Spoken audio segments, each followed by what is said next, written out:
আওয়ামী লীগ কবে ফিরে আসবে, কিভাবে আসবে, তারপর আওয়ামী লীগ ফিরে এলে আমাদের অবস্থা কি হবে, ওনাদের অবস্থা কি হবে, তাদের অবস্থা কি হবে, এ সকল কথা নিয়ে হরহামেশা তুমুল আলোচনা হচ্ছে।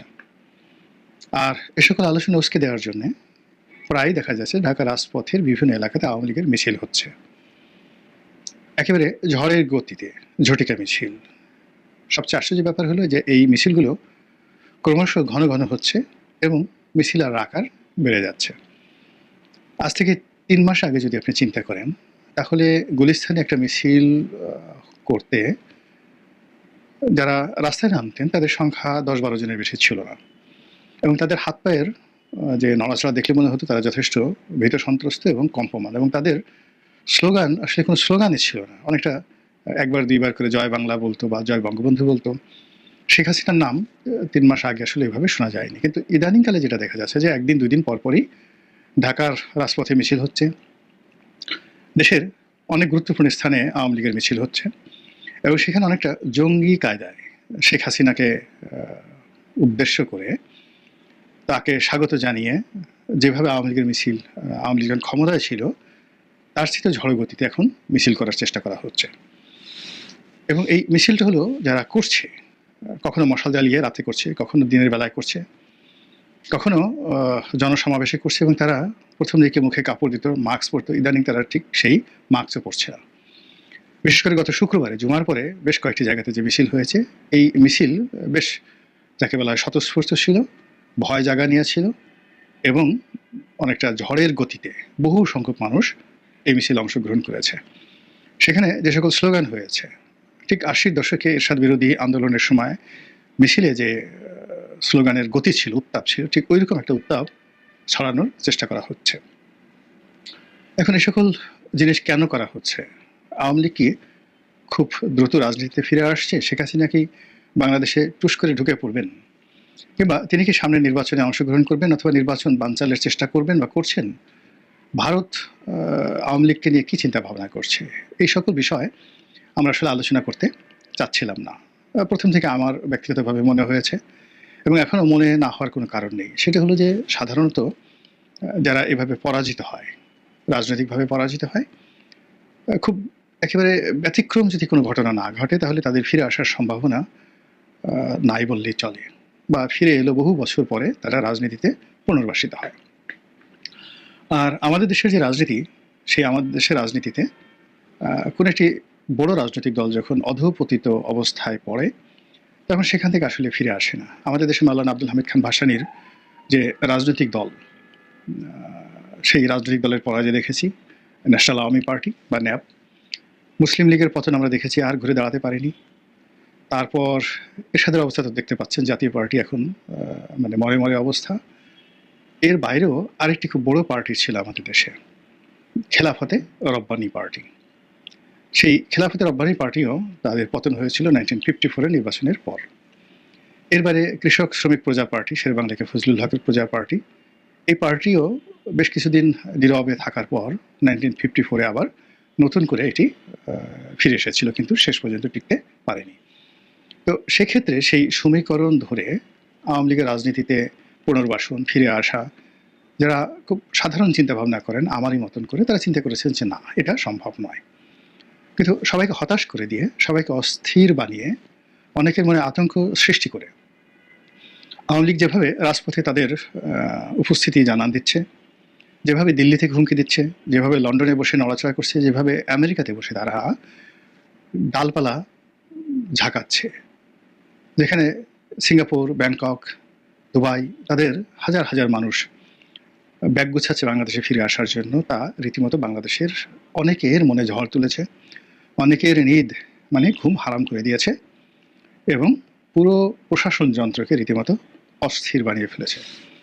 যেখানে আমাদের প্রশাসন এই মুহূর্তে, বিশেষ করে পুলিশ বাহিনী, সেনাবাহিনী, তারা রাষ্ট্রের আইন শৃঙ্খলা রক্ষা করতে রীতিমতো হিমশিম খাচ্ছে। ছোট্ট একটা মব তৈরি হলে সেখানে পুলিশ, সেনাবাহিনী রীতিমতো 10 ঘাটের পানি তারা খেয়ে ফেলে। চট্টগ্রাম বিশ্ববিদ্যালয়ে এক নাগারে মারামারি হলো স্থানীয় জনগণের সঙ্গে। তো সেখানে ঘটনা ঘটার অনেক অনেক পরে সেখানে পুলিশ গেল বা মিলিটারি গেল, ইতিমধ্যে টিচাররা কান্নাকাটি করলো, ছাত্ররা কান্নাকাটি করলো, কিন্তু পুলিশ এবং সেনাবাহিনীকে পরিস্থিতি নিয়ন্ত্রণে আনবে এরকম একটা পরিস্থিতি সেখানে তৈরি হলো না। এরপরে আপনি যদি অ্যাডভোকেট ফজলুর রহমান সাহেবের বাসার কথা চিন্তা করেন, সেখানে 4-5 জন লোক মব করলো বা 10-12 জন। তো সেই মবের সময়টিতে সেনাবাহিনী আসলেন, তারা দাঁড়িয়ে দাঁড়িয়ে দেখলেন, তারপরে পুলিশ আসলেন, পুলিশের কর্মা যারা কর্মকর্তা তারা মবকারীদেরকে খুব বুঝালেন, নানাভাবে বুঝালেন যে বাবারে সোনারে, আমরা তোমার বাবার মতো এই ভাষায় আসলে গালাগালি করে না, এই সমস্ত সাউয়া মাউয়া এগুলো বলা ঠলা আসলে ঠিক না, এটা কোনো ভদ্রজনের ভাষা না, তোমরা যদি এই ভাষায় গালাগালি করো আমরা আসলে মুখ দেখাবো কী করে। কিন্তু তারা ঠিক সেই কথা শুনলো না। তো যাই হোক, তো এরকম একটা ছোটোখাটো মব নিয়ে আমাদের দেশে যা কিছু হচ্ছে, এবং সর্বশেষ যে সবচেয়ে যাকে বলা হয় বিব্রতকর যে মবটি, সেটা হলো রাজবাড়ির গোয়ালন্দে নুরা পাগলার মব। তো নুরা পাগলার কবরের সঙ্গে যে আচরণ করা হলো, তার লাশের সঙ্গে যে নির্মমতা দেখানো হলো, এটা প্রশাসন পারেনি। অনেক চেষ্টা করেছে পুলিশ, পুলিশের গাড়ি ঘোড়া ভেঙে একদম চুরমার করে দেওয়া হয়েছে। তারপর জাতীয় পার্টির অফিস রক্ষা করার জন্য প্রশাসন সর্বোচ্চ চেষ্টা করলো। তারা নুরুল হক নুরুকে খুব বেদম প্রহার করলো। তারপর গণ অধিকার পরিষদের অফিস, সেখানে তারা বলতে গেলে ভাঙচুর না করলেও ঠিক সেই অফিসে প্রশাসনের কর্তা ব্যক্তিরা ধাওয়া করলো গণ অধিকার পরিষদের নেতাকর্মীদেরকে। সেই অফিসে তারা তল্লাশি করলো, অনেককে বাথরুম থেকে বের করলো, কিন্তু মব বন্ধ করা গেল না। জাতীয় পার্টির অফিস কয়েক দফা, 2 দফা না 3 দফা ভাঙচুর হলো, অগ্নিসংযোগ হলো, এবং এখন সেই জাতীয় পার্টির যারা লোকজন তারা শত চেষ্টা করেও ঠিক দোয়া ইউনুস পেলেও নিজেদেরকে রক্ষা করতে পারছে না। অন্যদিকে কয়েকদিন আগে ৭১ মঞ্চ নামে একটি সংগঠন, তারা যে রিপোর্টার্স ইউনিটিতে একটি সেমিনার আয়োজন করেছিল, সেখান থেকে 17 জনকে গ্রেপ্তার করে নিয়ে গেছে পুলিশ। আর যারা মব করেছে তাদের বিরুদ্ধে এখনো পর্যন্ত একটা টু শব্দ উচ্চারণ করতে পারেনি। সর্বশেষ আজকের এই ভিডিও যখন করছি, তখন বঙ্গবীর কাদের সিদ্দিকীর টাঙ্গাইলের বাড়িতে কে বা কারা মব করেছে, হামলা করেছে, তার বাড়ির গ্লাসগুলো ভেঙে দিয়েছে, তার গাড়ির গ্লাস ভেঙে দিয়েছে, এবং টাঙ্গাইলের মতো জেলা শহরে যেখানে সিদ্দিকী পরিবারের রাজত্ব অর্ধ শতাব্দীর চেয়েও বেশি সময় ধরে, তারও বেশি, সেই 1960 থেকে যখন লতিফ সিদ্দিকী ওই অঞ্চলে টাঙ্গাইল, সিরাজগঞ্জ, জামালপুর, তারপর নেত্রকোনা, ওই অঞ্চলগুলোতে যখন একচেটিয়া কিশোরগঞ্জ তাদের রাজনৈতিক আধিপত্য ছিল, লতিফ সিদ্দিকীর আধিপত্য, সেই কাদেরিয়া বাহিনীর আধিপত্য, মুক্তিযুদ্ধ পরবর্তী সময় সিদ্দিকী পরিবারের আধিপত্য, সব মিলিয়ে কত বছর, 1960 সন ধরেন, 1960 থেকে আজ অবধি। তো এই সময়টিতে তাদের বাড়িতে এইভাবে হামলা করবে, তারপরে বাড়িঘর ভাঙচুর করবে, এটা আসলে টাঙ্গাইলবাসী কখনো কল্পনা করেনি। কিন্তু বর্তমান যে মবের যুগ চলছে, সেই যুগে মবকারীরা এতটা শক্তিশালী, সেখানে থানা পুলিশ বিষয়টা দেখছে আর ভাবছে, তদন্ত করছে আর চিন্তা করছে, তারপর নিজেরা গোপনে প্রকাশ্যে বৈঠক করছে কি করা যায়।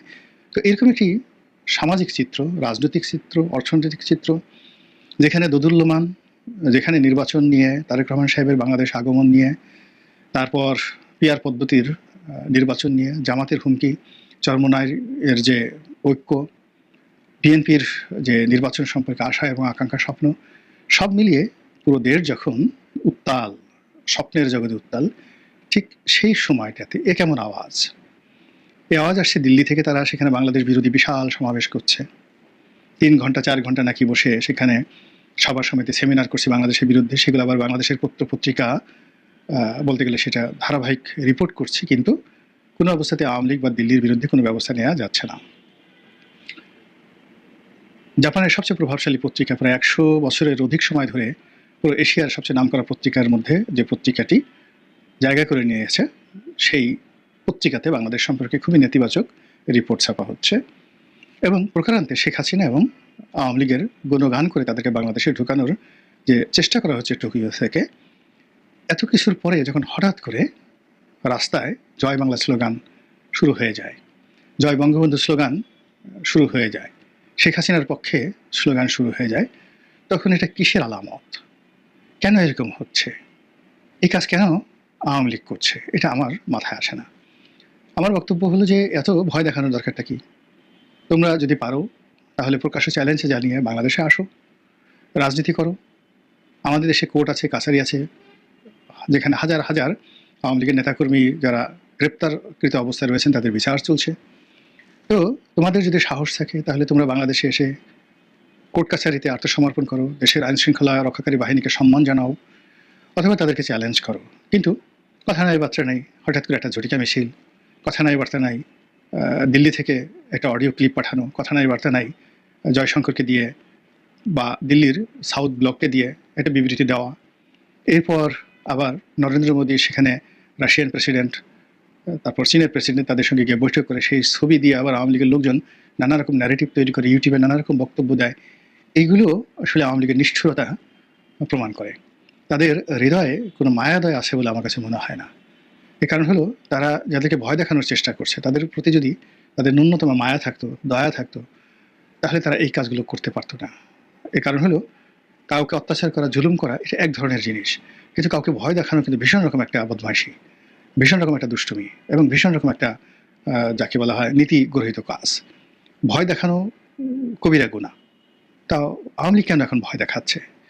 তারপরে দ্বিতীয়ত হলো যে পারলে যুদ্ধ করো, না পারলে আত্মসমর্পণ করো, কিন্তু সমাজে কেন অস্থিরতা তৈরি করবা? এটা গুপ্ত সংগঠনের মতো এই যে কাজগুলো করা হচ্ছে, আমরা জামাত ইসলামীকে খারাপ বলতাম আওয়ামী লীগের জামানাতে, জামাতও তো কখনো এই কাজ করেনি।